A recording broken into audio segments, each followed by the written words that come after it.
think what's so interesting is that meeting planners seem more and more focused on the entire experience, before the meeting, during the meeting, and after the meeting. It's so much more important than the 1-hour keynote.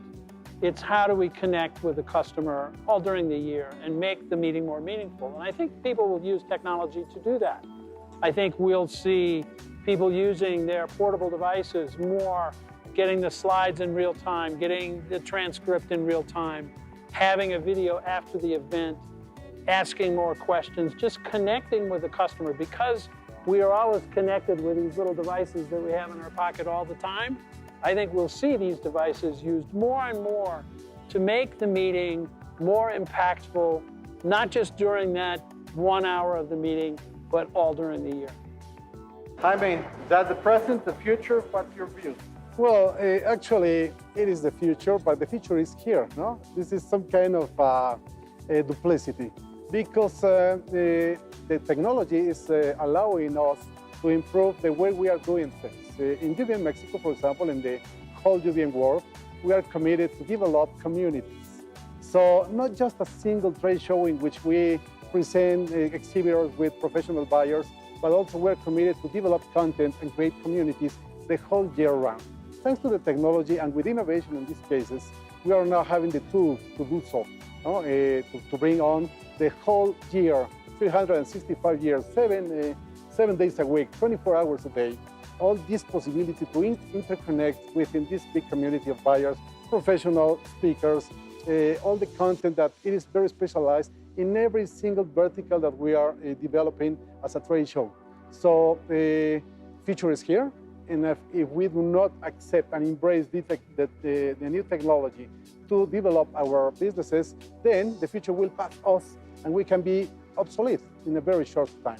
Jose, from your perspective, what's the future? Well, I kind of agree with both Jerry and Jaime, but of course it's very important to notice that business is to really have a nice, good, profitable meeting of a person, a company that sells product and a company that needs that product.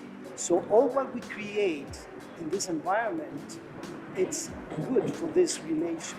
So technology, it's already here and it's upgrading every year, and it's creating a more valuable relation between a buyer and a seller in a specific event. So what we will see in the future, it's maybe something that will enrich this relation, and there will be a lot of information on the seller side and the buyer side in order to have a more profitable business.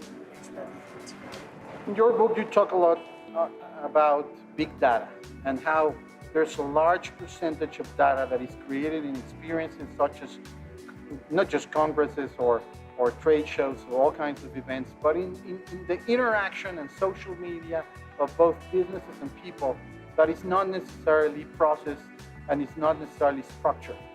How do you see data taking a place, big data playing a role in the meetings industry in the near future? Well, there are all these new tools to process big data. So I just started a new company called Wayblazer based on IBM Watson, which is designed around unstructured data.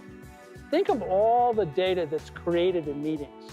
Think of all the speeches that are given, all the questions that could be captured and instantly codified. So if I want to know something after the meeting, I can't go to all the tracks. Why can't I ask a question about what happened in this meeting I didn't get to? You can't do that today. I think, as the other panelists have said, the future is here. It's just sort of unevenly distributed.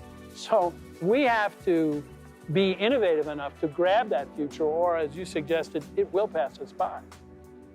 On the other hand, when organizing a trade show or an event, you have like different layers, different type of access to technology, different devices, different ways of people interacting with technology. Some use a lot of technology for complementing that experience and forming or being part of that community that you were mentioning, Jaime.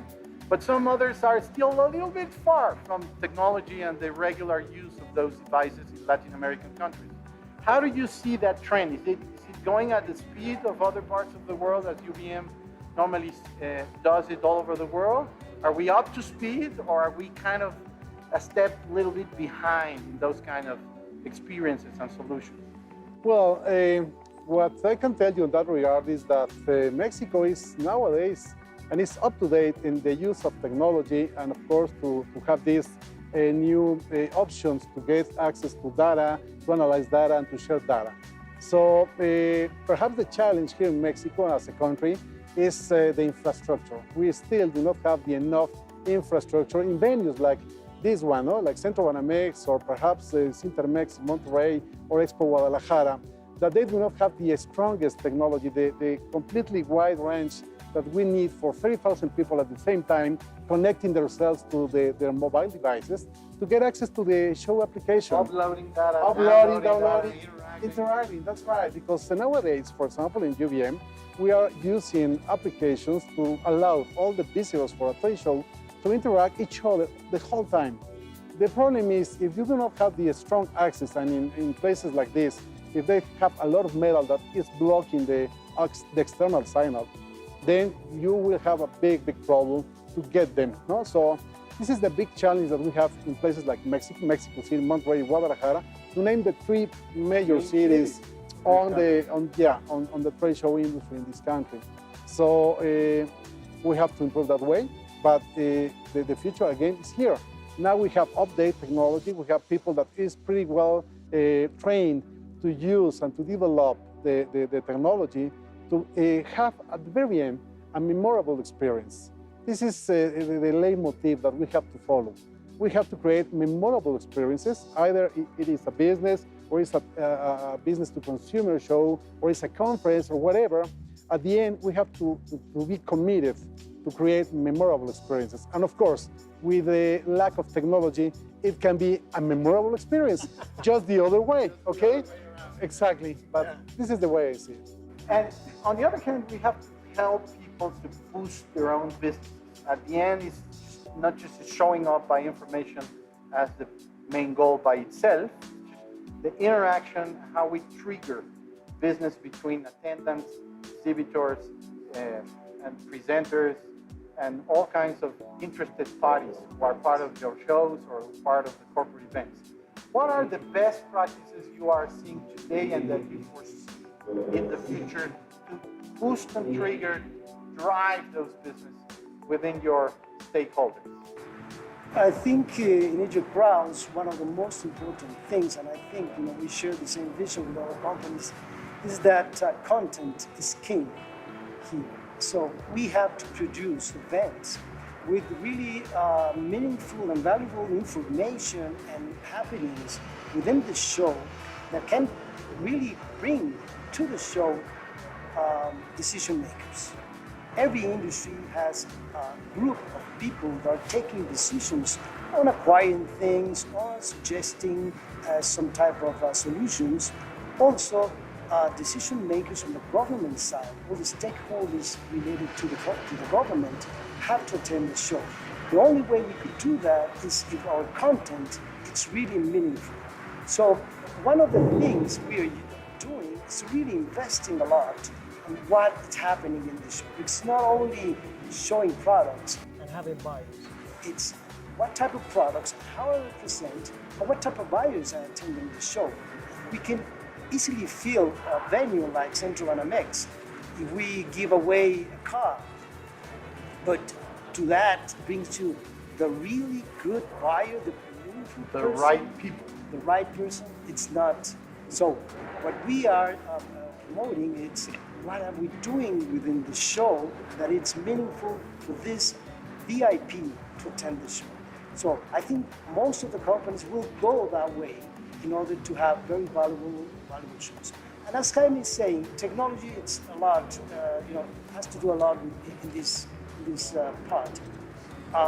No venue right now in Mexico can offer you the infrastructure to really have an IT experience, a full experience. The only venue that it's about to inaugurate, and this is new because I just heard that yesterday from Expo Guadalajara, they're doing a big investment on their Wi-Fi network. So you will be able to do pitch of 30,000 people in a venue. okay, and everybody having a good service. So that's what venues need. Because imagine you have a watch that it's doing pitching to the antennas, your cell phone, cellular phone, your iPad, your computer. So you maybe have 4 devices are pitching. So all the antennas will get crazy if everybody, 20,000 people are pitching at the same time.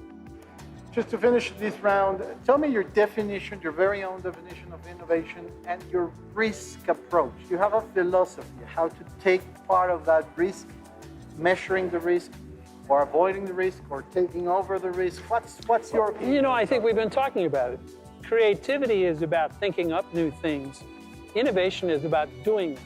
It's about putting an idea to work. So we talked about we have the technology, but the meeting industry has to have the courage to take the risk to put it to work. And the biggest barrier to innovation is fear.